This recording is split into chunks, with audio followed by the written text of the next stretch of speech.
Halo, Shalom. Shalom. Shalom, shalom. Shalom. Oke, buat teman-teman yang bisa nampilin kamera, tampilin yuk.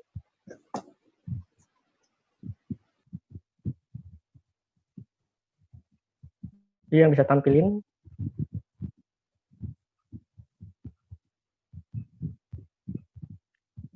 Ya, sebelum kita memulai ibadah kita pada siang hari ini, mari kita satu dalam doa. Tuhan Allah Bapa kami surga, Tuhan kami mengucap syukur ya Tuhan bahwa pada siang hari ini kami dapat berkumpul kembali di sini ya Tuhan, di dalam Zoom ini ya Tuhan. Tuhan berkati ibadah ini dari awal hingga akhir ya Tuhan. Kiranya berkati juga teman-teman kami yang belum hadir dan juga firman Tuhan yang akan disampaikan ya Tuhan. Kiranya kami dapat mengerti firman Tuhan yang akan disampaikan. Terima kasih Tuhan, dalam nama Tuhan Yesus kami berdoa dan mengucap syukur. Amin. Nah, untuk selanjutnya, saya mau ajak teman-teman buat kita nyanyi Satukanlah Hati Kami.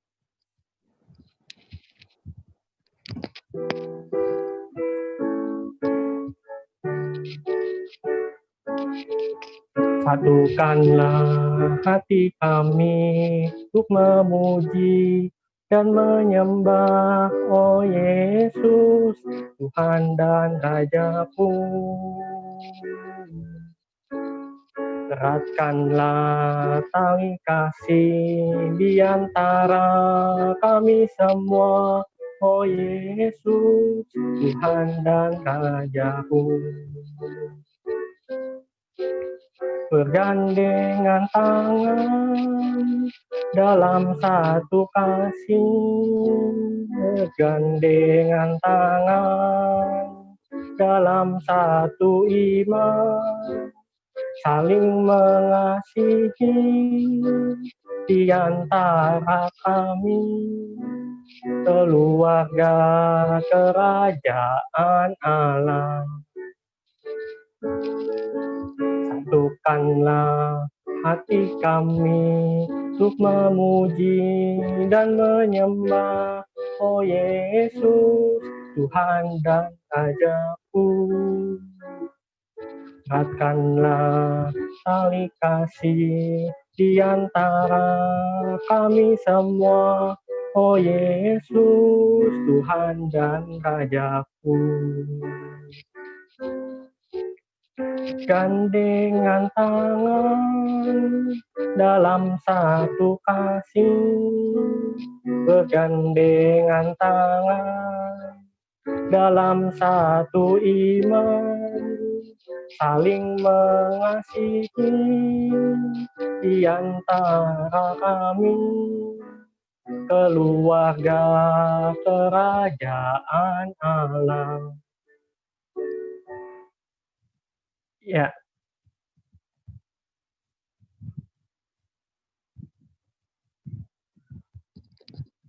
Buat teman-teman ada yang tahu tujuan pembahasan pada hari ini nggak? Ya, hari ini kita akan saya akan mulai dengan sedikit deskripsi kecil ya. Ketika di tengah pandemi ini, kita banyak waktu kosong. Tentu kita banyak melakukan kegiatan buat mengisi waktu kosong itu, yang seringkali ternyata kita lakukan justru melakukan sesuatu yang mungkin belum tentu benar. Bahkan kita sendiri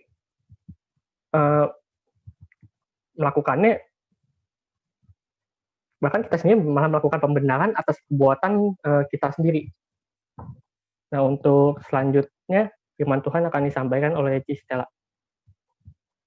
Waktu dan tempat dipersilakan. Oke. Sebentar ya, saya share slide-nya ya.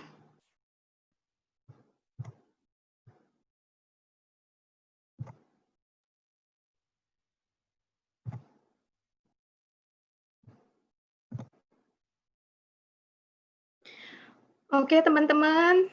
Selamat siang. Artinya suara saya kedengeran ya. Teman-teman, pada siang hari ini saya dapat sebuah tema self-justification. Nah, sebelum kita mulai, Saya ajak kita semua tundukkan kepala, kita mau berdoa ya.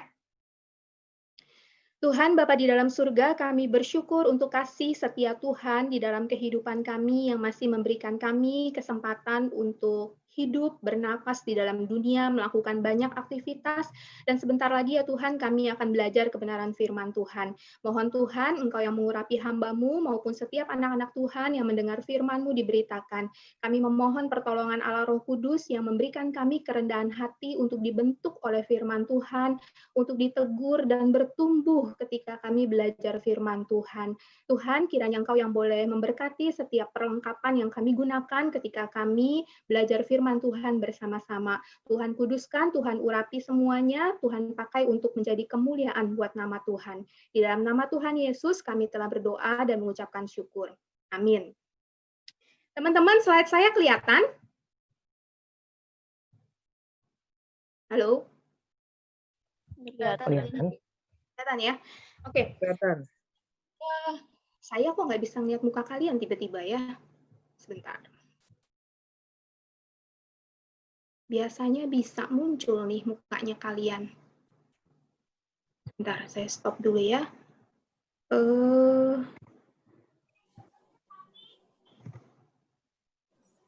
Kalau share screen biasanya begitu, Bu. Enggak, sayanya sendiri biasa bisa lihat. Bisa lihat kalian. Oke lah, kalau gitu saya sebenarnya kalau lebih enak kalau saya bisa ngelihat wajah kalian juga. Karena jadi saya nggak serasa ngomong sama kamera doang gitu ya. Oke, tadi saya sewaktu masuk, saya sempat lihat-lihat beberapa teman-teman. Jujur kangen juga sih ngeliat muka kalian gitu ya. Pengen tatap muka secara fisik, bukan cuman ketemu lewat kamera seperti ini. Teman-teman, apa kabar?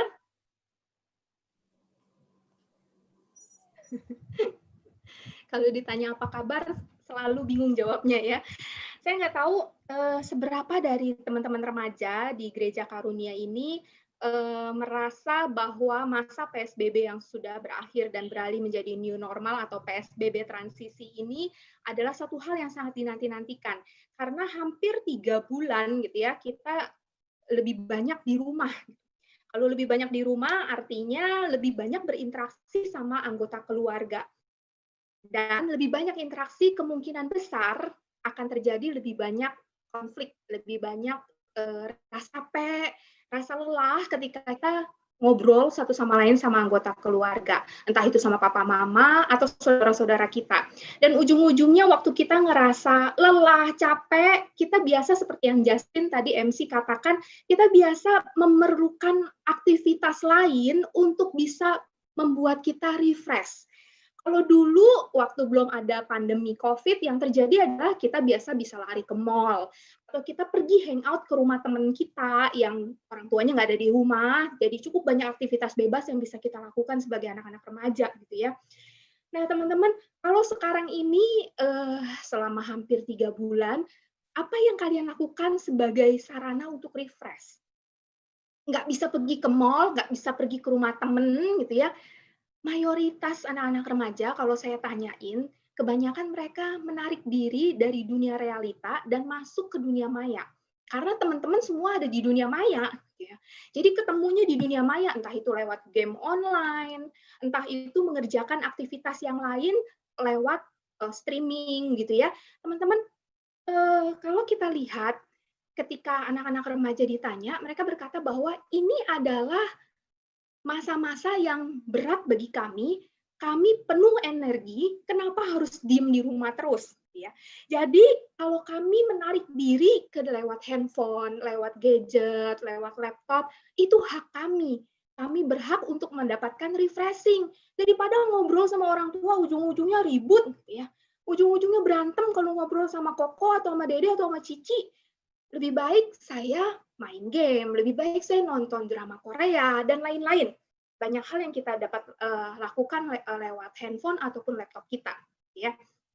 Nah, teman-teman, kita ini ahli dalam hal self-justification. Nah, kalau kalian lihat di slide, itu Cistela cari gitu ya, sebenarnya apa sih itu self-justification? Kalau kalian lihat tuh ya, ada percakapan di antara dua, ini burung atau ayam, Cistella nggak tahu lah ya, anggap aja mungkin ini burung gitu ya. Mereka yang satu nanya, sebenarnya apa sih sinonim atau kata lain dari self-justification? Nah, yang satu lebih pinteran, dia jawab gitu ya. Anggap aja kalian yang ngejawab gitu. Kalian bisa katakan bahwa self-justification terjemahannya kalau dalam bahasa Indonesia adalah alibi, atau alasan, atau pembuktian, atau kalau kita mau katakan adalah pembelaan atau pembenaran akan diri sendiri gitu ya. Teman-teman coba lihat ini. Ini dalam bahasa Inggris slide-nya ya. Tapi kalau Cistella terjemahin versi bebasnya ala Cistella nih ya. Cistella akan bilang begini. Aku pikir dunia akan berakhir gara-gara pandemi corona. Jadi aku nggak ngerjain PR-ku. Aku pikir dunia akan berakhir gara-gara COVID-19. Makanya aku nggak mau belajar buat ujianku. Teman-teman, ini excuse. Ini alasan, walaupun kita akan bilangnya, ini lebay amat sih alasannya kayak gitu ya. Dunia masih berjalan dengan seperti biasanya, bahkan kita akan memasuki new normal kok, misalnya kita akan bisa berkata begitu.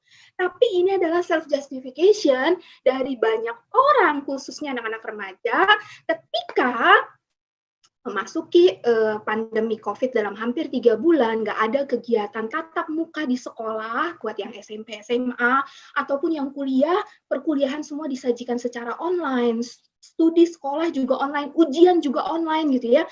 Bahkan kalian akan berkata bahwa liburan yang direncanain, libur semester ini, orang tua mungkin bilang kalau nilai rapot kamu bagus, nantinya papa mama ajak kamu pergi ke sini, itu cancel, itu terpaksa dibatalin.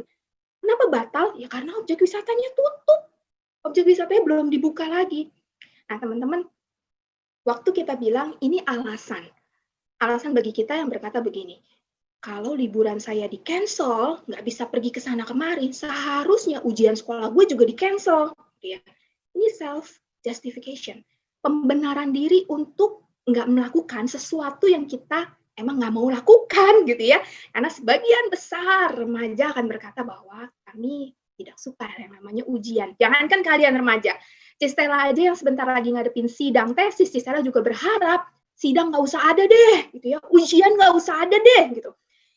Teman-teman, bahkan di area rohani kalau kalian lihat gambar ini, justification, ada orang yang kayaknya lagi bersyukur banget gitu ya, minta tangan, terus bilang, thank you that I'm not like those small Pharisees. Teman-teman kalau diterjemahin, aduh Tuhan, makasih ya, puji Tuhan banget, aku nih nggak seperti orang Farisi. Teman-teman, ini gambar terinspirasi dari doa orang Farisi di Bait Allah ketika dia masuk ke dalam Bait Allah, lalu kemudian ada pemungut cukai berdiri dan berdoa di dalam Bait Suci di tempat yang sama, bait sucinya sama. Si orang Farisi datang ke depan gitu ya, maju ke depan, dan aku bersyukur aku nggak seperti pemungut cukai. Aku melakukan hal yang benar, aku lebih baik daripada pemungut cukai. Pemungut cukai berdiri jauh-jauh, Tuhan, aku orang berdosa, aku nggak layak ada di hadirat-Mu. Nah teman-teman, seringkali waktu kita baca Alkitab, kita dengar kata Farisi, kita berkata mungkin dalam hati kita, seperti yang diungkapkan oleh cowok gondrong ini gitu ya, rambutnya keren, gondrong nggak jelas gitu ya. Teman-teman, dia berkata, aku bersyukur aku nggak seperti orang Farisi gitu. Aku bersyukur aku hidup di zaman sekarang, aku nggak kayak orang Farisi. Tapi ungkapan seperti ini aja, itu adalah sebuah self-justification. Suatu pembenaran diri bahwa aku lebih baik daripada orang lain. Sehingga harga diriku dibangun dengan cara merendahkan orang lain. Aku lebih baik daripada dia. Maka aku punya harga diri lebih bagus daripada orang lain. Ya. Nah teman-teman, ini adalah cara untuk memperoleh penghargaan diri yang nggak sehat. Benar-benar tidak sehat. Foto yuk. Yo. Action. Wih, cocok iki video, Des. Ora, iki foto wis meneng action no. Wih, goblok enak menitane yo. Ora, iki foto action no. Wih, guys, iki jebule video. Teman-teman, waktu kita ngelihat klip tadi, kita menemukan ya, ini ada sekumpulan anak-anak remaja dan jelas gitu ya, itu kita tahu awalnya bahwa itu video dan teman-temannya udah pada bilang bahwa itu video, tapi dia tetap ngekeh dan dalam bahasa kita sehari-hari adalah ngeyel. ngotot, nggak bisa dibilangin. Menurut dia itu bukan video, itu kamera, dan dia nyuruh temennya action aja lo, action gitu ya. Itu terjemahan bebas sih, karena Cistella nggak bisa bahasa Jawa gitu ya. Tapi dari percakapan bahasa tubuh, gesturnya kurang lebih kayak begitulah gitu ya. Nah teman-teman, waktu kita melihat klip tadi, kita akan menemukan bahwa ini mungkin klipnya tadi kayaknya kesannya cuma bikin ketawa akhirnya gitu ya. Tapi bayangkan kalau dalam kondisi yang serius, teman-teman dan saya ketemu orang yang ngeyel kayak gini, nggak bisa dibilangin. Seberapa kita kesel ngadepin orang seperti itu. Udah salah, tapi nggak bisa dibilangin. Dan yang lebih parah adalah, jangan-jangan diri kita, kamu dan saya, Cistella, juga mirip modelnya kayak gini, punya self-justification. Jadi pada siang hari ini Cistella dapat sebuah catatan ketika surat diberikan oleh pengurus gitu ya. Saya mau ajak kita melihat seorang tokoh yang ada di dalam Alkitab, hidup di zaman Alkitab gitu ya. Tapi ini orang yang real, dan kita mau belajar dari dia. Apa yang akan kita pelajari dari dia berkaitan dengan self-justification. Teman-teman lihat peta gitu ya. Tokoh yang akan Cistella bahas itu hidup di Israel. Israel itu letaknya di antara, kalau di peta ini kan dalam bahasa Inggris gitu ya, tapi bahasa Indonesianya adalah Niniwe dan Yafo. Kalau kalian lihat di pojok dekat kanan gitu ya, yang jaraknya pendek 550 mile, itu jarak antara Yafo dengan Niniwe. Israel terletak di antara itu, lebih dekat ke Yafo di bawah gitu ya. Nah, teman-teman, Tuhan itu memberikan perintah kepada tokoh yang akan kita bahas untuk pergi ke Niniwe. Dia ada di Israel ya. Jadi dia harus pergi naik ke atas ke arah Niniwe. Tapi dia nggak suka dapat perintah Tuhan, sehingga dia melarikan diri ke bawah, ke Yafo, lalu kemudian di Yafo itu dia cari tiket, dia mau naik kapal untuk pergi ke Tarsis. Kalau kalian lihat di peta, Tarsis itu lokasinya jauh ke sebelah yang satu lagi, bertolak belakang sekali dengan Niniwe. Jaraknya itu 2.500 mile. Teman-teman, kalau kita kilometerin, gitu ya, mungkin kita nggak familiar dengan kata miles, teman-teman, 2.500 miles itu sama dengan sekitar 4.000-an kilometer. 4.000-an kilometer itu jarak, kalau Pulau Jawa dari ujung timur ke ujung barat itu jaraknya sekitar 1.000-an. Jadi kalau kota yang ada di ujung barat gitu, kalau kalian tahu itu ada Merak, Banten, wilayah Banten. Nah yang ujung timur banget itu Banyuwangi. Teman-teman, itu dari Merak, Banten ke Banyuwangi itu jaraknya sekitar 1.000-an kilometer. Bayangkan kalau seandainya jaraknya sekitar 4.000-an kilometer, artinya 4 kali jarak Banten ke Banyuwangi. Lalu kalau dari Banten ke Banyuwangi 2 kali pulang pergi, nah itu jaraknya. Teman-teman bayangin ya, ini orang kagak mau pergi ke jarak yang lebih dekat, Niniwe, milih kabur jauh banget, melarikan diri begitu rupa, menempuh jarak yang begitu jauh, saking kagak pengen pergi ke Niniwe. Nah, teman-teman, waktu kalian lihat peta ini, kalian akan bisa menebak sebenarnya Cistella mau bahas siapa, gitu ya. Karena kalian unmute semua suara audionya kalian, Cistella yakin di dalam hati kalian mungkin kalian teriak, "Gue tahu Cistella mau bahas siapa. Gue tahu." Saya yakin jawabannya hampir semua yang dari sekolah minggu bakalan bilang Yunus. Ya, bakalan bilang Yunus. Saya harap kalian nggak ada yang bilang Nuh ya, atau nggak ada yang bilang Daniel ya. Kalau ada yang bilang Daniel sama Nuh, kasian banget guru sekolah minggu kalian ya. Guru sekolah minggu kalian amsyong dah gitu ya, pengen pingsan kalau kalian bilang gitu ya. Niniwe identik dengan perintah yang diberikan kepada seorang nabi yang bernama Yunus. Nah, teman-teman, waktu kita melihat Nabi Yunus ini, kita akan tahu gitu ya. Kenapa ya kok Yunus itu melarikan diri? Kita bertanya-tanya dalam hati kita. Kenapa Yunus nggak mau pergi ke Niniwe yang jaraknya begitu dekat, malah milih nempuh jarak yang lebih jauh, perjuangannya lebih berat tentunya, 4 kali lipat jarak dari Banten menuju Banyuwangi gitu. Kenapa Yunus nggak mau lakukan itu? Teman-teman, Cistella ajak kita untuk melihat sebenarnya Niniwe itu kota apa ya? Niniwe itu ibu kota Asyur. Asyur itu bangsa yang besar Dan bangsa yang besar ini bisa dikatakan besar gara-gara mereka ekspansi, menjajah gitu ya, penuh dengan peperangan, dan setiap kali mereka selesai berperang, ketika mereka menang perang, tawanan-tawanan yang mereka dapat itu bukan langsung dibunuh. Teman-teman, mereka mendapatkan kesempatan untuk memuaskan hawa nafsu mereka, menyiksa para tawanan. Bangsa Asyur adalah bangsa yang kejam. Dalam arti seperti apa? Kalau kalian lihat semua orang punya lidah gitu ya. Kalau lidah kalian itu ditarik keluar, berapa lama kalian bisa bertahan? Tapi orang-orang Asyur, tentara-tentara Asyur itu bisa tarik dari akar lidah seseorang, ditarik keluar sampai putus kayak begitu. Seberapa besar rasa sakit yang harus dihadapi oleh para tawanan perang yang ditawan oleh bangsa Asyur. Lalu kemudian semua misalnya nih ya, semua kulit itu bisa dibeset, dikeset, sampai akhirnya tuh tinggal onggokan daging yang berdarah-darah. Itu kekejaman bangsa Asyur untuk menyiksa para tawanan perang yang mereka dapatkan. Belum lagi ada yang ditusuk dari pakai besi gitu ya, dari ujung kepala terus, dan ujung-ujungnya adalah kayak disate. Teman-teman, kalau kita membayangkan posisi Yunus mendapatkan firman Tuhan, pergi kamu ke Niniwe, kasih tahu mereka, peringati mereka telah melakukan kejahatan gitu ya. Tuhan suruh Yunus untuk pergi. Teman-teman bayangin hatinya Yunus orang Israel. Orang Israel itu dijajah oleh bangsa Asyur. Orang Israel, berapa banyak dari bangsa Israel yang mengalami kekejaman dari bangsa Asyur, tentara Asyur, itu Yunus tahu.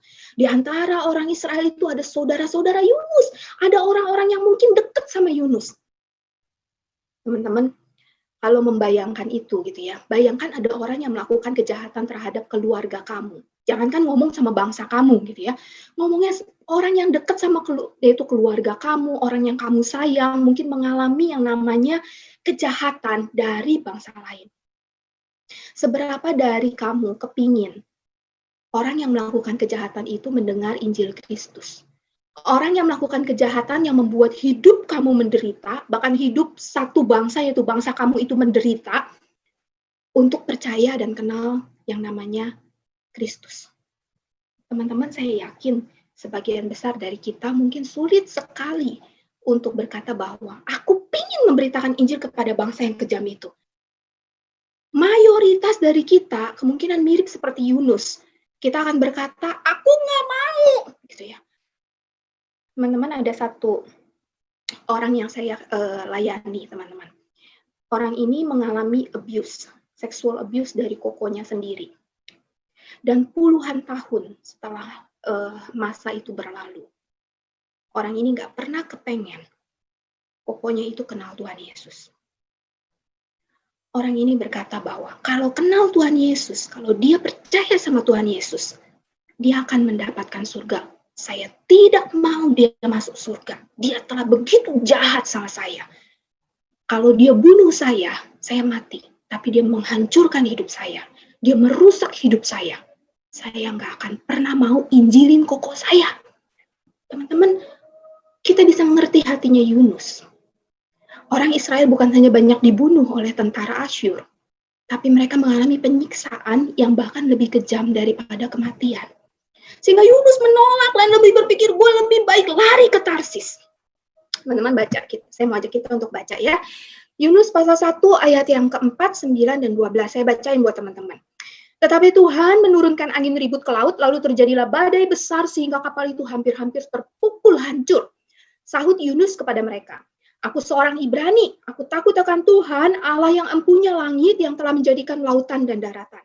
Sahut Yunus lagi kepada mereka ini, orang-orang di kapal, angkatlah aku, tampakkanlah aku ke dalam laut, maka laut akan menjadi reda dan tidak menyerang kamu lagi.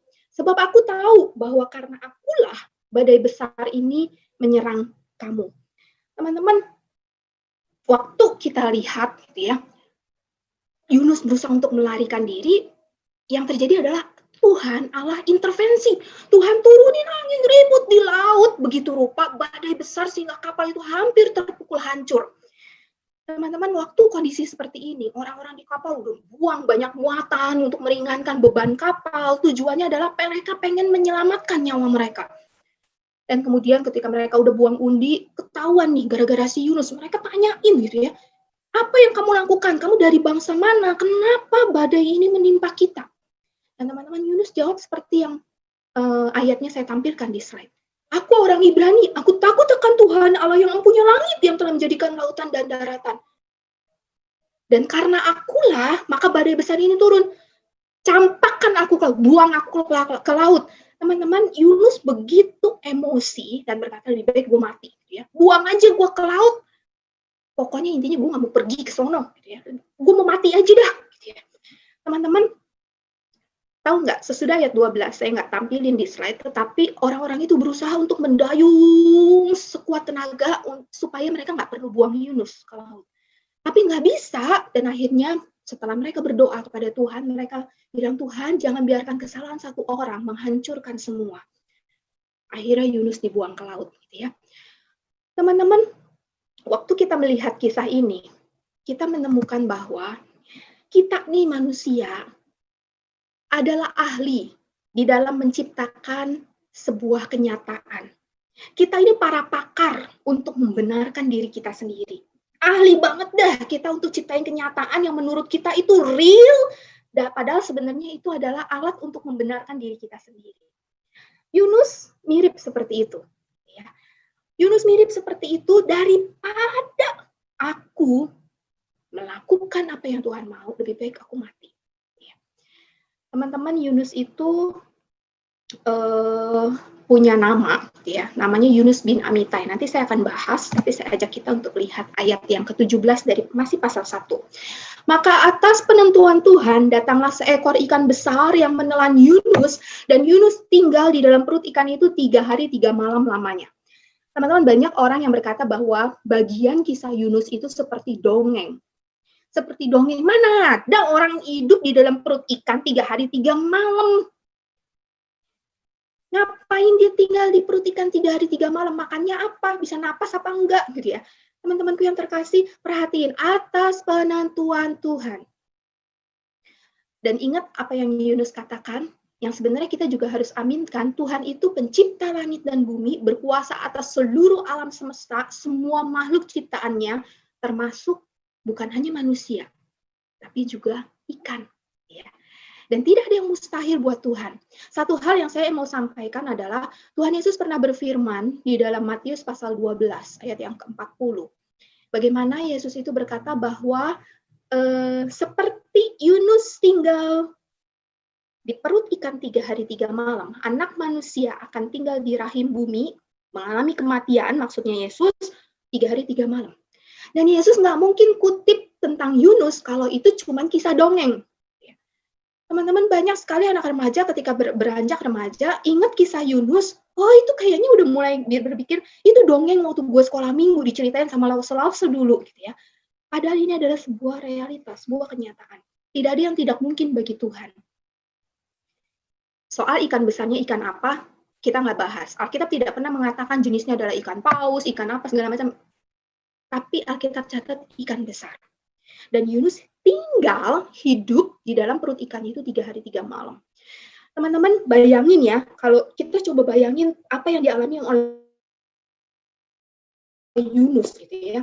Flora begitu besar, sejago apapun kamu berenang, istilahnya nggak bisa berenang. Tetapi bayangkan ketika kamu bisa berenang pun, tapi laut bergelora, badai, angin kenceng, hujan menerpa kamu, basah semuanya, kamu sulit untuk melihat, kamu sulit untuk bernapas. Di saat seperti itu, ada ikan besar gitu ya, makan kamu, ikan besar itu memasukkan kamu ke dalam perutnya, dan di dalam kondisi seperti itu, lu masih hidup di dalam perutnya.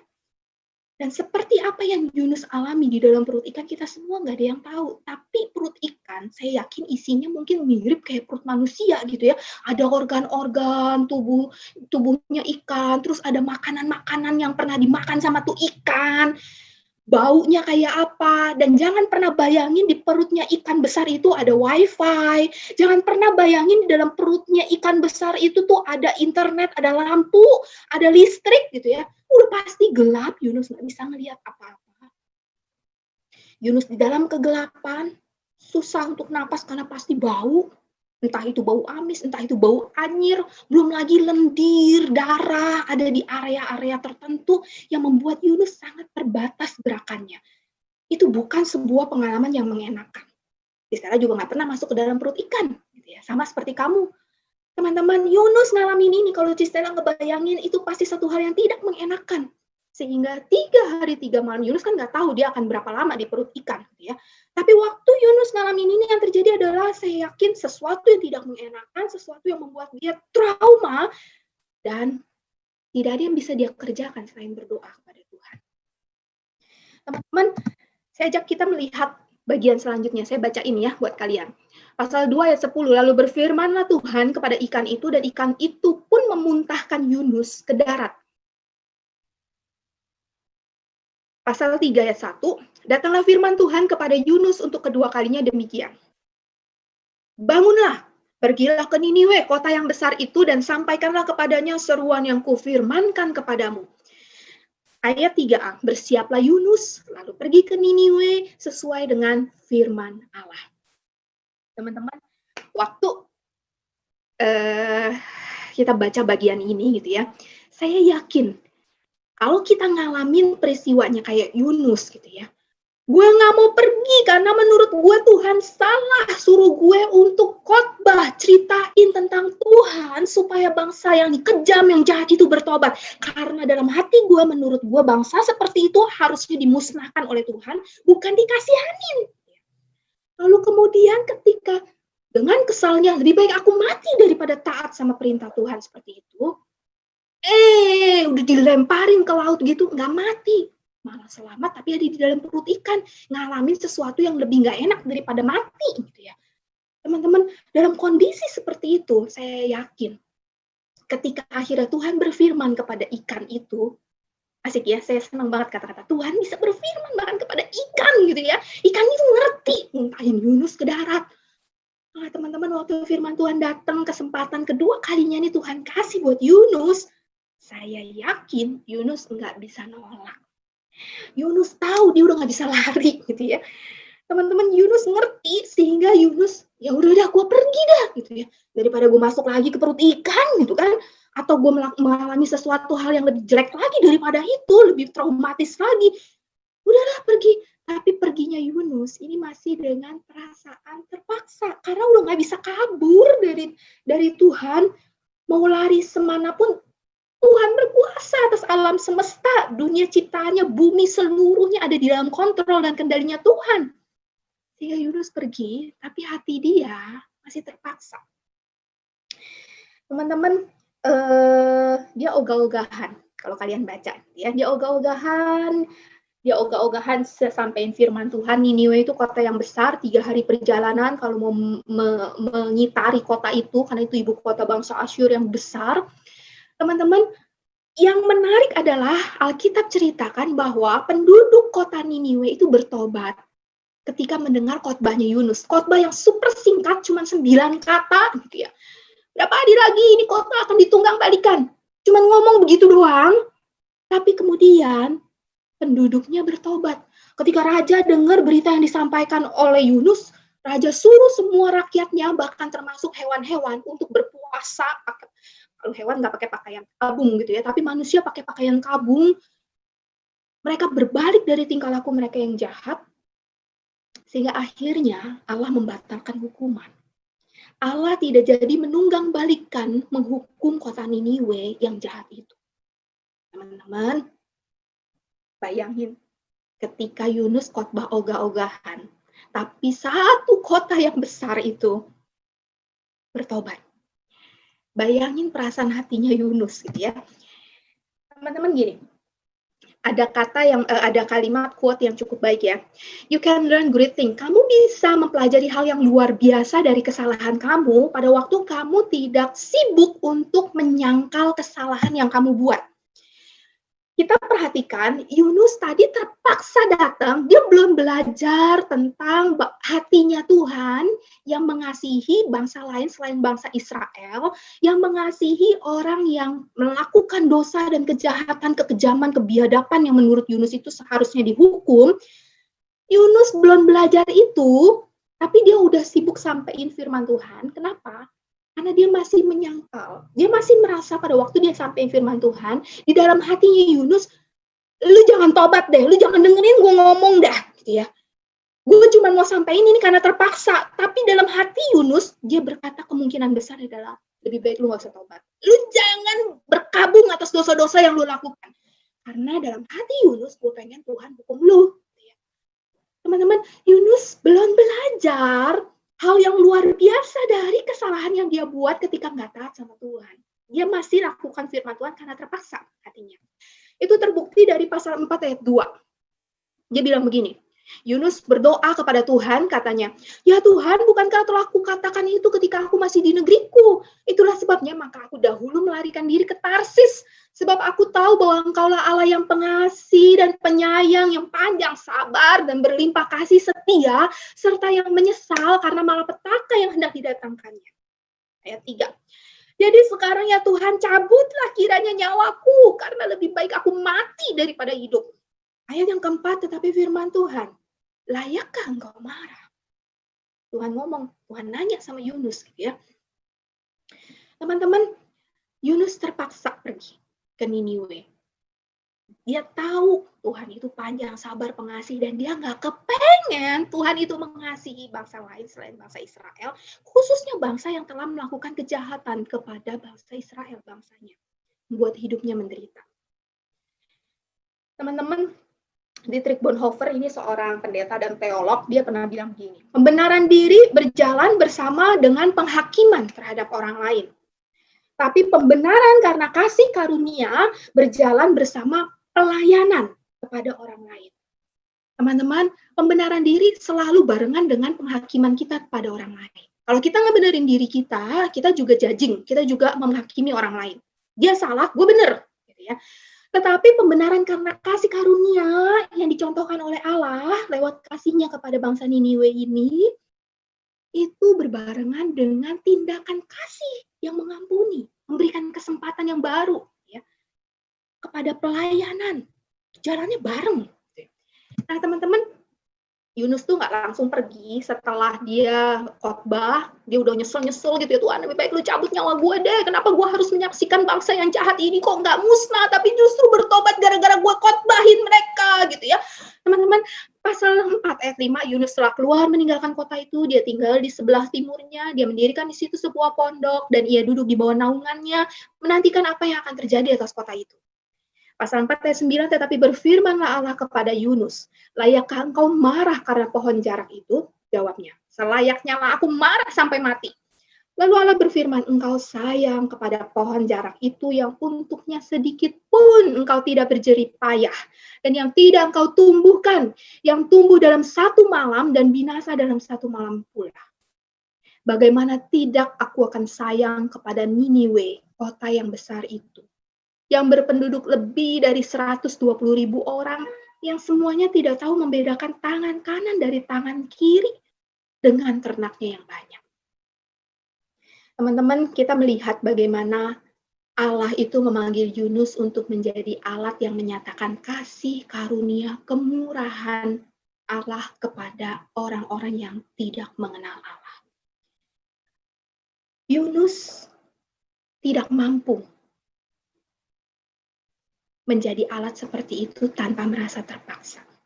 Teman-teman, saya itu sangat suka sekali dengan kitab Yunus. Kalau kalian punya waktu, kalian baca Yunus pasal 1 sampai pasal yang keempat.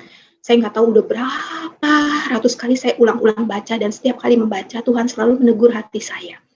Sebagai seorang hamba Tuhan, sama seperti Yunus diutus oleh Tuhan, tapi seberapa kita itu punya hati yang sungguh mau melakukan kehendak Tuhan lebih daripada keinginan hati kita sendiri.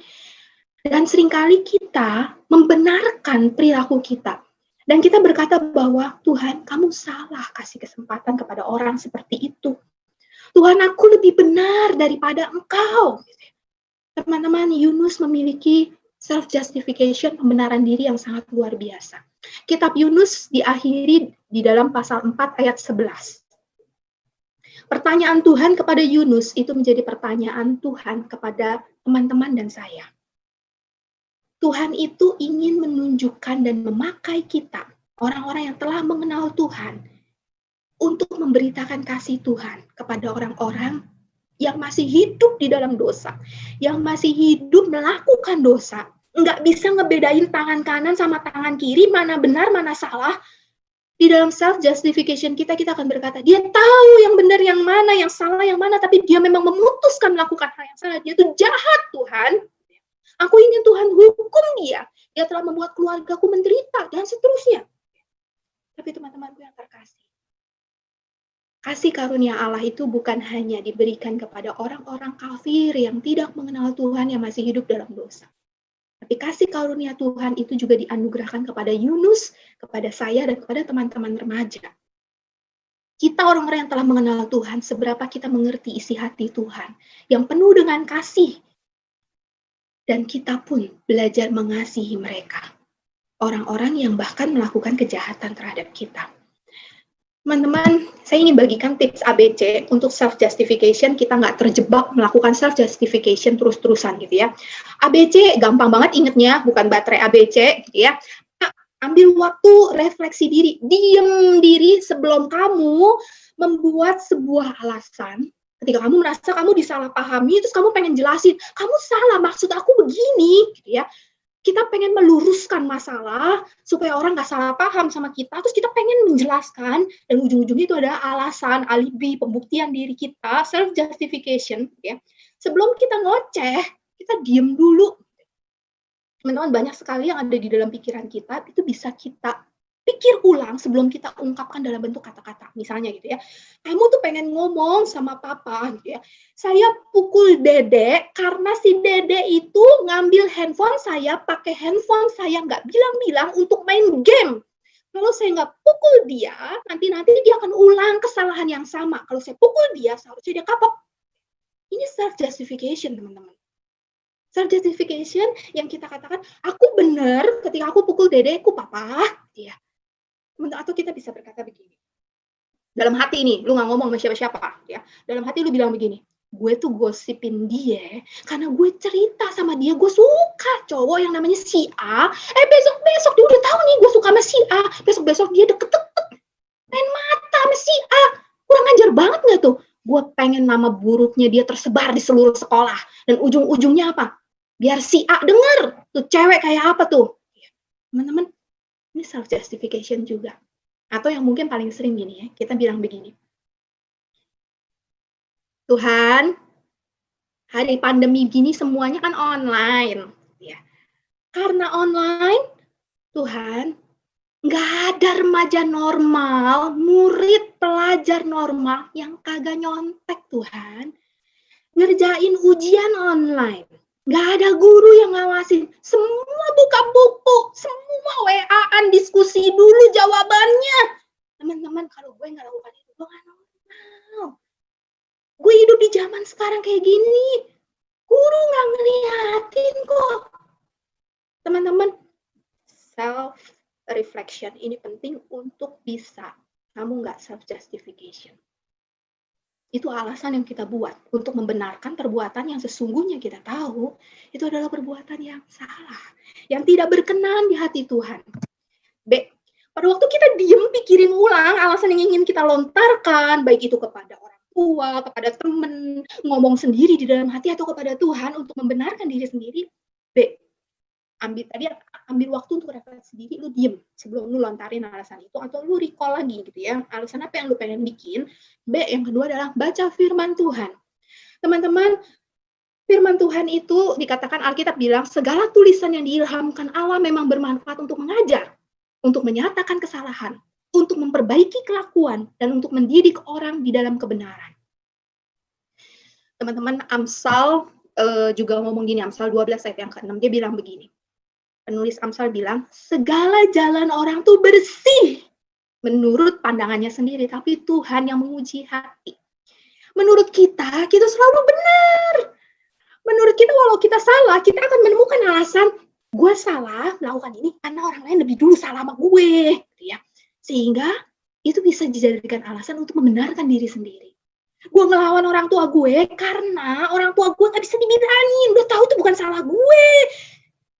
Dan seterusnya. Segala jalan orang lurus, bersih, menurut pandangannya sendiri. Tapi Tuhan yang menguji hati. Jadi teman-teman, waktu kamu lihat yang A, diem gitu ya, sebelum kamu bikin alasan kepada orang-orang di sekitar kamu atau terhadap Tuhan. B, baca firman Tuhan, kamu berdoa. Minta Tuhan murnikan hati kamu. Minta Tuhan uji hati kamu lewat firman Tuhan yang tajam seperti pedang. Jadi waktu lu baca firman Tuhan, kan, ih gila nih ayat cocok banget nih buat si A. Wah, ini ayat bener-bener cocok buat mak bapak gue, gitu ya. Baca firman Tuhan, ini ayat ngomong apa buat gue? Ini ayat tegur apa dalam hidup gue yang harus gue ubah? Jangan-jangan ada hal yang salah. Hidup kita ketika kita baca firman Tuhan seharusnya nggak lagi sama dengan sebelum kita baca firman Tuhan. Tapi berapa banyak dari kita baca firman Tuhan, jago berdebat secara teologi, tapi hidup kita nggak berubah gara-gara firman Tuhan yang kita baca. Firman Tuhan baca, masuk kuping kiri, keluar kuping kanan. Firman Tuhan kita baca, terus kita bilang ini cocok buat si A, buat si B, buat si C, nggak cocok buat gue. Seharusnya si A, si B, si C baca nih firman, bukan buat gue. Tapi teman-teman, lu baca, lu refleksiin. Tuhan tegur apa sama hidup lu? Terakhir, cari mentor rohani. Teman-teman, cari mentor rohani ini penting sekali buat teman-teman untuk lakukan. Sahabat doa, orang-orang yang cinta Tuhan, misalnya adalah orang tua kamu yang cinta Tuhan, atau para pembina di gereja, atau sahabat doa teman-teman sebaya, yang kamu tahu mereka adalah orang-orang yang cinta Tuhan. Jadi waktu lu ngeluhin tentang hidup lu, misalnya gini ya, lu nggak bisa cerita sama yang lain, lu cerita sama orang tua. Ya. Orang tua, lu tahu orang tua lu nggak bakalan nyuruh lu melakukan hal yang ngaco. Misalnya, lu cerita lu punya temen di sekolah tuh jahat banget, ngegosipin lu, ngerusak nama baik lu, dan kemudian ketika lu cerita, lalu si mama bilang, iya temen lu tuh jahat banget, temen lu tuh ngeselin banget, nih pisau nih, lu bawa besok ke sekolah. Lu tusuk temen lu di sekolah. Ya.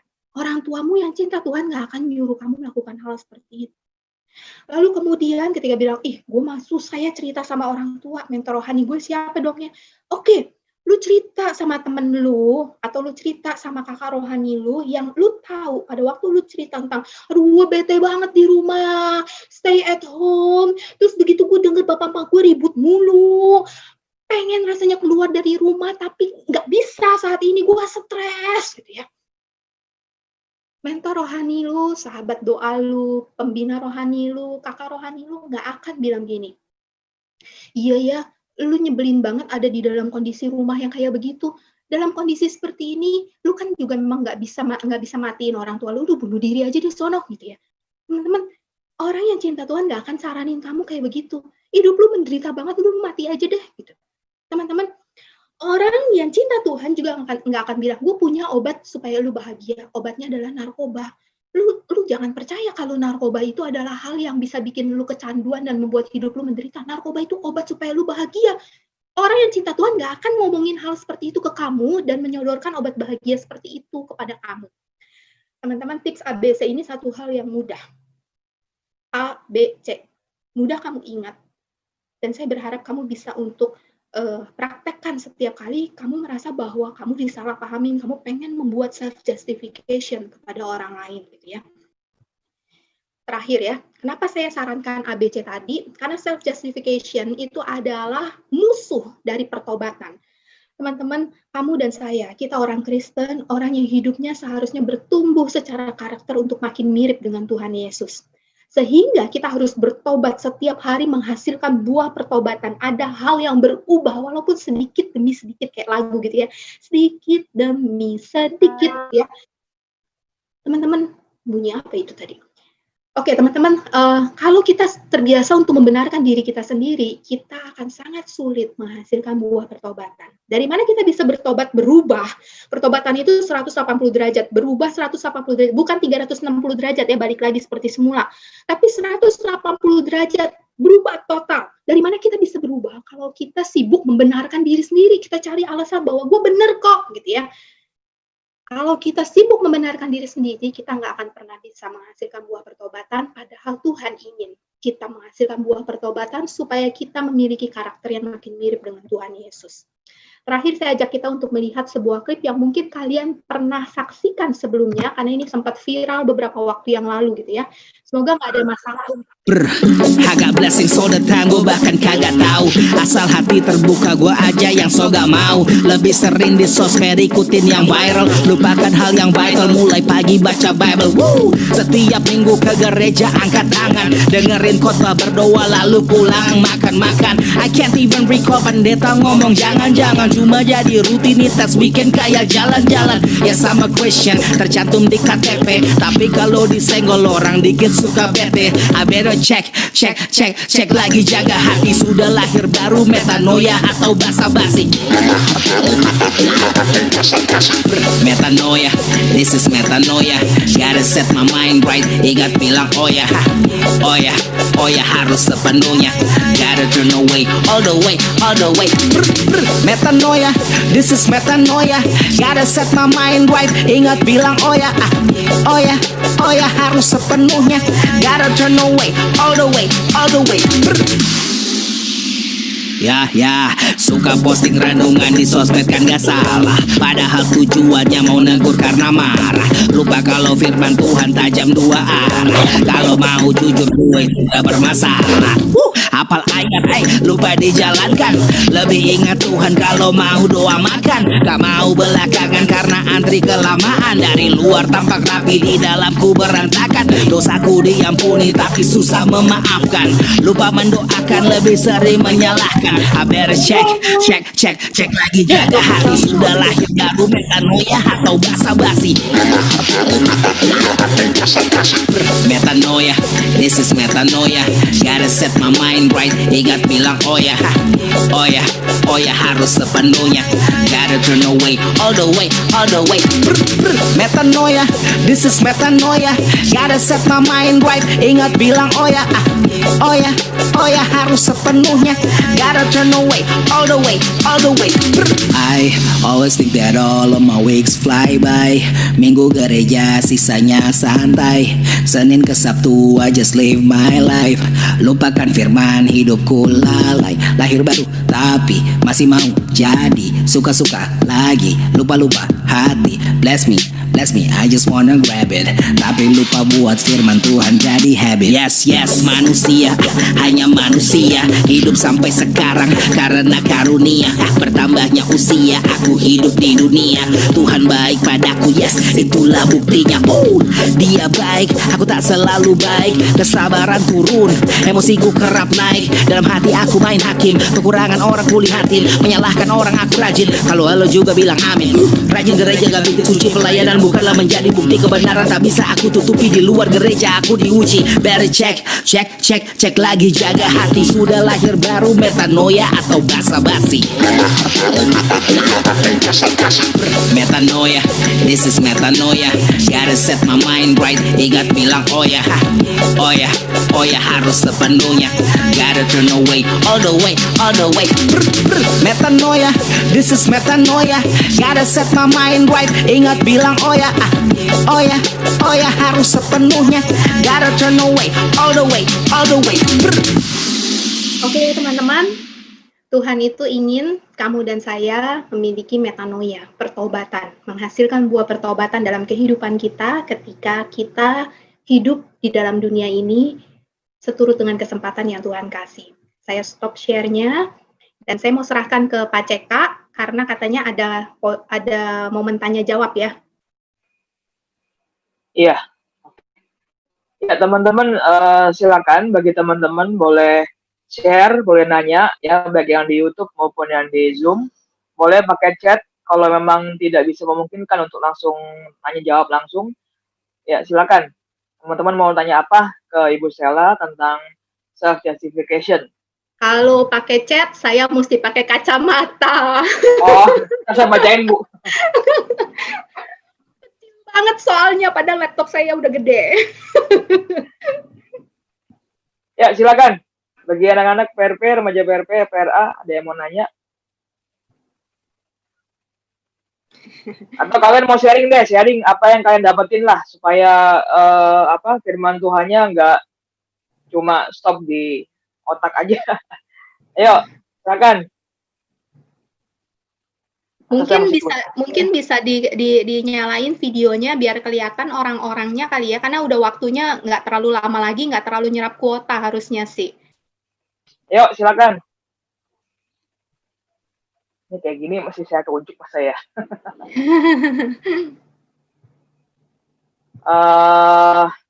Maxwell dari PRP. Ayo Maxwell, apa yang kamu dapatkan dari renungan hari ini tentang self justification?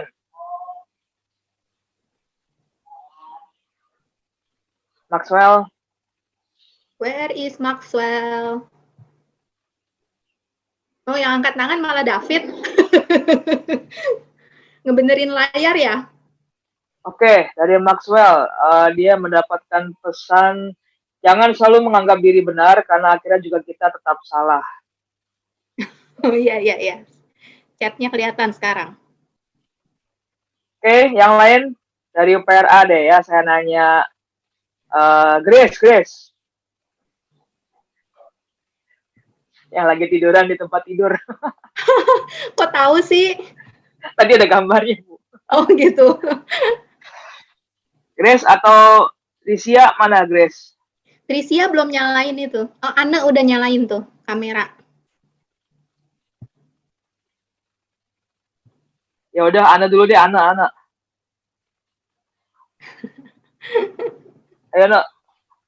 Apa? Mau nanya atau mau komen apa, atau yang kamu dapatkan apa? Iya, jadi diingatkan aja sih. Ya, tentang kebiasaan yang selama ini dilakuin dan sebenarnya tidak baik.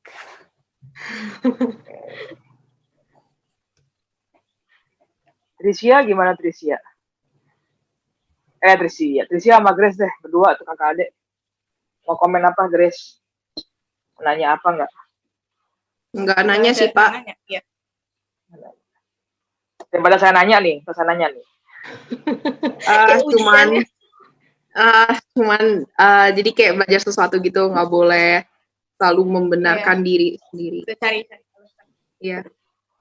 Pernah nggak sih kamu membenarkan diri, misalkan kamu lagi ada option pemilih sesuatu gitu, terus kamu merasa kayaknya Tuhan dukung kamu deh melakukan sesuatu, pernah nggak? Boleh nggak sharing kalau ada? Pernah, Pak. Contohnya apa yang kamu ini? Boleh nggak sharing? Bukan kayak ngerasa Tuhan ngedukung sih, cuman kayak lagi quarantine gini, kalau ada tugas kayak tanya-tanya teman nggak apa-apa lah, kayak semua juga begitu gitu. Terus akhirnya milihnya ya udah, habis itu baru sadar atau habis itu nggak sadar gitu? Kadang masih nanya sih Pak. Kadang gimana, sorry? Kadang masih nanya-nanya kalau emang saya nggak bisa. Enggak setiap kali. Ya makanya kadang saya sebagai guru akhirnya memahami, ya udahlah emang kondisinya begitu. Iya benar. Kalau Trisia gimana Trisia? Ya sama sih Pak, tapi kayak coba beda tuh kalau kayak bener-bener susah banget baru kayak ya cari Google, tapi karena teman saya nggak dibolehin, katanya cuma dibolehin cari Google gitu sama guru ya. Kalau bisa ngerjain ya ngerjain aja. Oke. Thank you ya. Ada Pak. tambahan lagi dari Maxwell. Jika kita selalu membenarkan diri kita, lama-lama akan sombong, seperti tidak bisa menerima pendapat orang lain, tidak bisa menerima nasihat, dan lain-lain.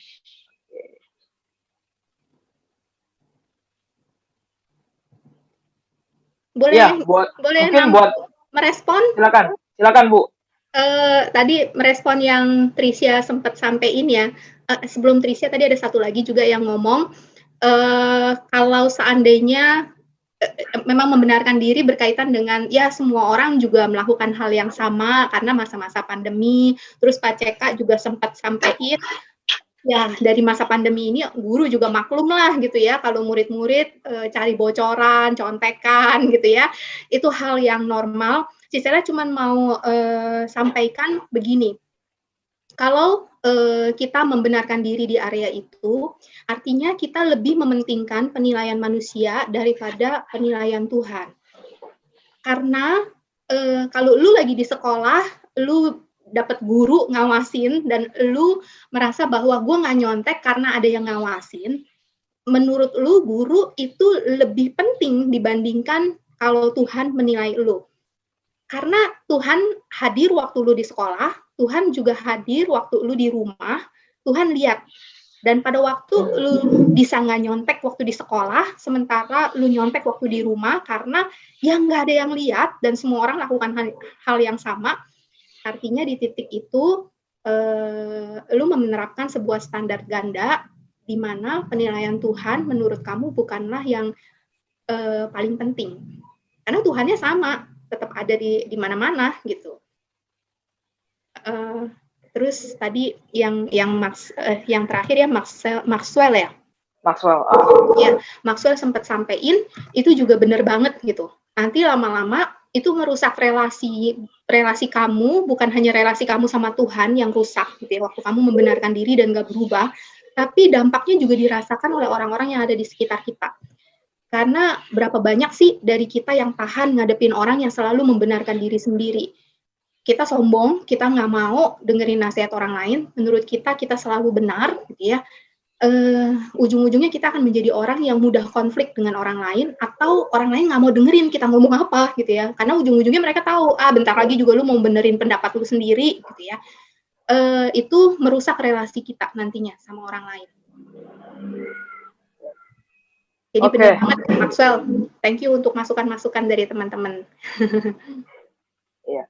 Saya mau nanya ke Bu Sela ya. Bagaimana kalau kita punya pemikiran, pemahaman, udahlah Tuhan pasti tahu, kayak tadi kayak si Yunus gitu ya, tanda kutip, Tuhan pasti tahu lah, Tuhan saya ini nggak mampu untuk bisa lepas dari dosa ataupun kemalasan ataupun pembenaran diri. Tuhan pasti mengampuni, udahlah saya merasa saya tuh nggak sanggup gitu-gitu. Jadi dia merasa bahwa dirinya itu nggak layak. Kemudian padahal dia tahu gitu ya bahwa Tuhan itu tahu gitu. Tapi akhirnya dia kayak mencari alasan lah gitu ya, mencari alasan. Itu gimana ya kalau buat kita remaja? Gitu. Iya. Sebenarnya kalau kita mau katakan di aliran teologi itu juga ada orang-orang yang membenarkan diri dan masuk di dalam golongan yang kita sebut hyper grace. Tuhan kita kan Allah yang penuh kasih. Tuhan kita kan Allah yang sangat mengasihi manusia. Dalam kondisi seperti itu, maka kita melakukan dosa seperti apapun, Tuhan pasti ampunin. Ya. Bahkan kadang-kadang sebelum kita ngaku dosa, kita percaya Tuhan juga ampunin kita. Bahkan kita nggak perlu ngaku dosa segala gitu ya. Teman-teman, orang yang masuk di aliran hyper grace ini, itu menganggap remeh pengampunan dari Tuhan. Artinya apa? Artinya ketika Tuhan mengampuni, di titik yang sama kita tahu bahwa ada harga loh yang harus Tuhan bayar untuk pengampunan kita. Yaitu dengan kematian Kristus di atas kayu salib. Dan seberapa kita meremehkan itu, sehingga akhirnya kita berkata, ya nggak apa-apa Tuhan pasti ampunin sehingga gue bisa hidup di dalam dosa. Nggak apa-apa karena Tuhan ampunin maka gue bisa aja terus hidup menerus di dalam kecanduan, entah itu game, entah itu pornografi, entah itu drama Korea. Oh Tuhan nanti juga ampunin gue. Teman-teman, saya yakin Tuhan mengampuni, tetapi di titik yang sama Tuhan juga mengizinkan konsekuensi dosa untuk kita alamin. Karena seperti yang Alkitab katakan bahwa Allah itu adalah Allah yang adil, selain Allah yang kasih. Dia bukan Allah yang bisa dipermainkan oleh manusia. Sehingga pada waktu kita meremehkan anugerah Tuhan dan terus hidup di dalam dosa dengan pertimbangan bahwa Allah kan kasih, Allah mengasihi saya sehingga saya nggak apa-apa hidup dalam dosa.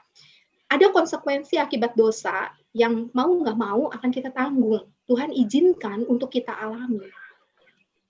Teman-teman, waktu kamu nyontek, yang terjadi adalah ketika kamu berkata, Tuhan aku tahu ini salah, tetapi aku mau minta ampun sama Tuhan, besoknya kita ngulang lagi hal yang sama. Lu nggak dapat ilmu apa-apa dari lu nyontek. Dan lu nggak dapat perjuangan bagaimana lu punya daya juang untuk menghasilkan nilai yang baik. Karena dengan cara yang mudah lu bisa dapat nilai. Dan teman-teman, dalam kondisi seperti itu, nantinya ketika menemukan kesulitan, apapun di dalam hidup ini, gitu ya, waktunya nanti lu bukan pelajar lagi, bukan mahasiswa lagi, lu akan cari jalan yang gampang. Kenapa? Karena otak kamu sudah terbiasa untuk memilih jalan yang mudah, shortcut, cari jalan pintas. Waktu dulu nyontek, sekarang jatuhin orang lain lah, bisnis orang lain dijatuhin, cara-cara yang tidak, dalam tanda petik, tidak halal, kita tetap katakan, it's okay. Itu cara gue bertahan dalam hidup. Teman-teman, seberapa itu dapat kamu terus lakukan. Itu akan terus berkembang, kayak bola salju gitu ya. Kalau nyontek asalnya tuh ada di atas gunung, bola saljunya masih kecil, terus bergulir, makin lama akan makin besar. Dan dampaknya itu destruktif, menghancurkan. Teman-teman, Tuhan mengampuni dosa, betul. Tapi selalu ada konsekuensi jika kita hidup berkubang dalam dosa terus-menerus. Dan itu menghancurkan, bukan hanya relasi kita sama Tuhan, kita akan makin merasa nggak layak. Kita akan berkata bahwa, gue udah begitu kotor, gue udah merasa bahwa kayaknya gue nggak layak ada di hadirat Tuhan. Kita aja jijik sama diri kita, apalagi Tuhan, gitu ya. Dan iblis akan gunakan itu untuk menuding kita, untuk makin nggak suka ada di hadirat Tuhan. Untuk melakukan dosa, lu matanya bisa melek berjam-jam, waktu serasa terbang, tapi untuk baca firman Tuhan, nggak nyampe 10 menit, lu udah ngantuk. Dengerin firman Tuhan, nggak nyampe setengah jam, baru 15 menit, udah kelepan, ya. Padahal kalau lu nonton drama Korea, 2 jam nggak kerasa. Bahkan lu bisa maraton sampai begadang-begadang, gitu ya. Teman-teman, selalu ada konsekuensi akibat kita menyepelekan anugerah Tuhan dan kita berkata, karena Tuhan ampuni, maka gue mau main-main sama dosa. Dan saya berharap kita nggak main-main sama dosa sehingga kita harus merasakan konsekuensi itu. Ingat, Tuhan tidak bisa dipermainkan oleh kita. Apa yang ditabur orang, itu juga yang dituainya. Tuhan izinkan itu untuk kita alami. Untuk membawa kita makin mengalami perubahan gitu ya, sadar bahwa dosa tidak mendatangkan kebaikan buat diri kita, tapi menghancurkan relasi kita sama Tuhan, menghancurkan relasi kita dengan sesama, dengan keluarga kita, orang-orang yang dekat sama kita. Apakah itu menjawab? Iya, supaya ini juga sebenarnya saya mancing doang sih. Iya, oke, bagi yang lain ada yang mau bertanya lagi? Mungkin dari Denny, Abel.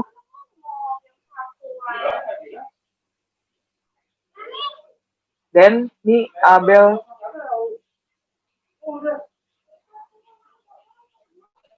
Enggak, Pak. Atau Keona. Kalau enggak, berkat apa yang kamu dapetin? Denny, Abel, boleh sharing.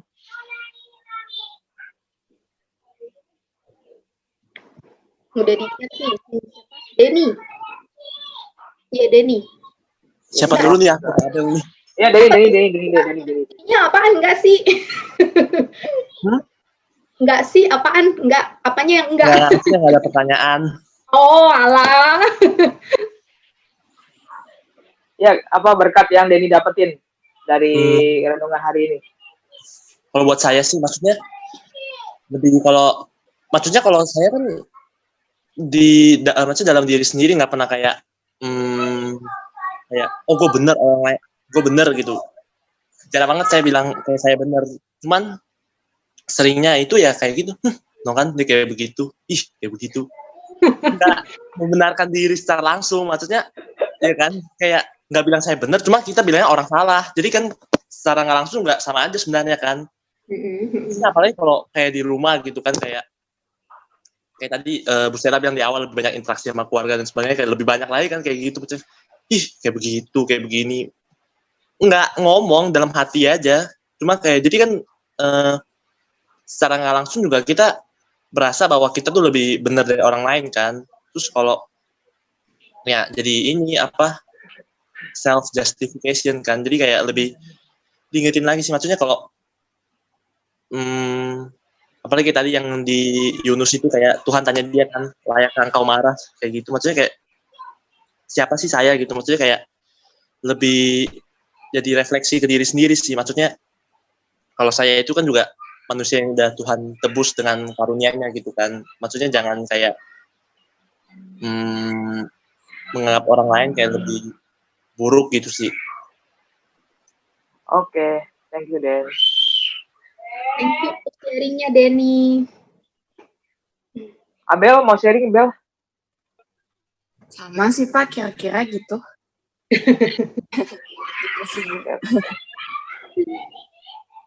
Rachel, mau komen nggak Rachel? Enggak, Pak, makasih loh. Coba tahu kamu ada dibisikin mama kamu gitu. Ada, tapi nggak di sini, Mami nggak di sini. Oh. Oke, Cici-Cici ada yang mau nimbrung? Ci Olivia dan Ci Welny ada mau komen? Nggak ada. Oke. Aku Oke, enggak. kalau kan Olivia. Olivia mana? Ci Olivia. Dia bilang enggak. Oh enggak. Oke, kalau gitu saya silakan ke Bu Sheila lagi untuk kata penutup dan mungkin doa ya buat terakhir gitu. Oke. Teman-teman, jadi sebenarnya topik self justification ini bisa diperluas lagi. Tapi memang kan Pak CK bilang sama saya waktu saya ngomong itu terbatas 45 menit gitu ya. Dan dalam waktu 45 menit ini saya diminta juga membawakan tentang tokoh Alkitab yang bernama Yunus. Di psikologi kita belajar tentang self defense mechanism. Itu mekanisme pertahanan diri. Kalau kalian punya waktu, kalian bisa googling, kalian bisa belajar, itu kalian akan lebih diperkaya tentang self justification. Karena bukan cuma salah satu bentuknya misalnya rasionalisasi gitu ya, kita merasionalkan perbuatan kita atau bahkan kita merohanikan perbuatan kita, membenarkan perbuatan kita kutip ayat-ayat Alkitab untuk mendukung perbuatan kita, comot-comot ayat Alkitabnya gitu ya, bukan lihat Alkitab secara keseluruhan tapi comot-comot untuk membenarkan diri kita. Teman-teman, ini hati-hati ketika kita terjebak di dalam self justification, karena ujung-ujungnya adalah ini salah satu senjata yang sangat disukai oleh iblis supaya anak-anak Tuhan itu hidupnya tidak berubah. Baca firman Tuhan tiap hari, dengar khotbah lumayan sering, dari sekolah minggu udah rajin pergi ke gereja, dibawa sama orang tua dan seterusnya. Tapi hidupnya tidak berubah, tidak bisa jadi terang, tidak bisa jadi garam di dalam dunia, tidak menghasilkan buah pertobatan karena sibuk dengan self-justification. Membenarkan diri sendiri, entah itu kepada orang tua, entah itu kepada teman, atau entah itu juga kepada Tuhan. Tuhan, aku benar kok melakukan hal ini. Atau seperti yang tadi sempat Denny sampaikan gitu ya, nggak ngomong tapi ya ngomong dalam hati doang gitu ya misalnya, atau merendahkan orang lain dan ujung-ujungnya untuk membuat diri kita lebih benar daripada orang tersebut misalnya kayak gitu ya. Nah teman-teman, kita akan tutup pertemuan chit-chat remaja pada siang hari ini dengan doa sama-sama ya. Tuhan Bapa di dalam surga, kami bersyukur untuk anugerah Tuhan yang begitu luar biasa di dalam kehidupan kami para remaja yang Tuhan izinkan untuk hadir di dalam chit-chat remaja pada siang hari ini lewat Zoom. Kami berdoa Tuhan supaya Engkau yang boleh memberkati apa yang sudah kami pelajari bersama sehingga itu boleh menghasilkan buah yang nyata di dalam hidup kami yang Tuhan ubahkan lewat kebenaran firman Tuhan, di mana kami belajar dari seorang tokoh yang bernama Yunus, dan secara manusia kami bahkan bisa mengerti kenapa self-justification itu dialami oleh Yunus dan dilakukan oleh Yunus. Tuhan, kami memohon Engkau yang boleh menolong kami untuk memiliki kerendahan hati senantiasa mau dibentuk oleh kebenaran firman Tuhan.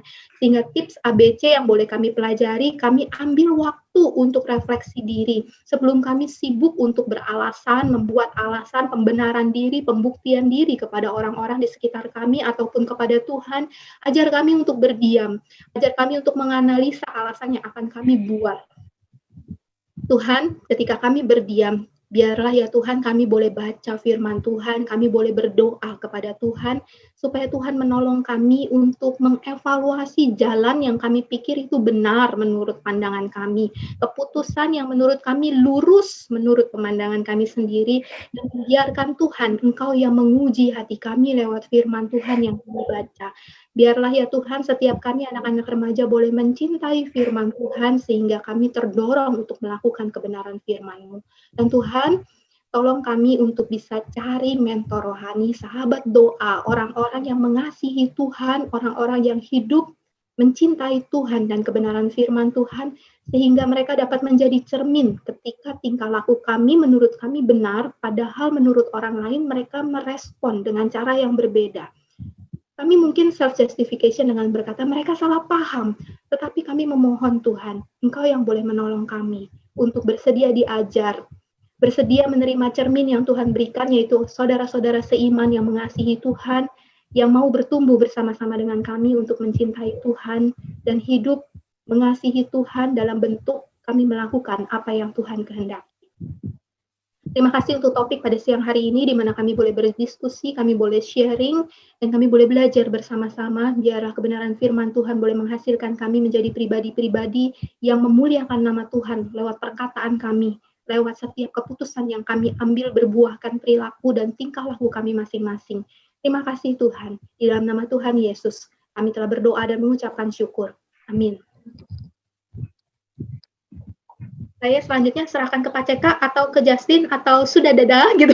Gimana ini? Ke Justin. Oh, Justin. Oke, Justin silakan.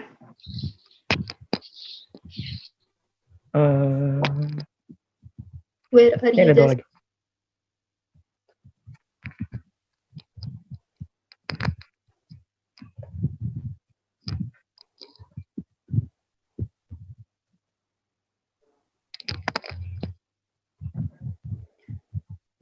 Oh ya guys, nanti saya bisa sharingkan link Google Drive kepada para pengurus. Kalau ada yang mau slide ataupun klip videonya, saya sharing lewat Google Drive ya, karena lewat email nggak bisa.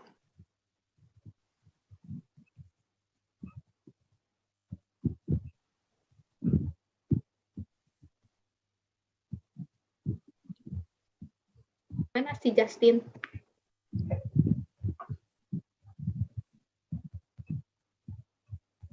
Pak, kita ada lagi, Pak. Hah?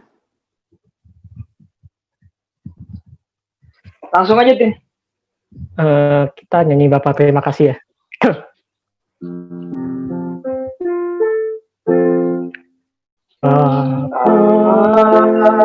Terima kasih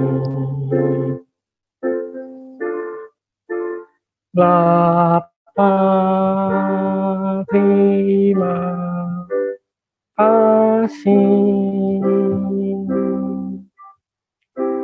Bapa di dalam surga, ku berterima kasih. Amin.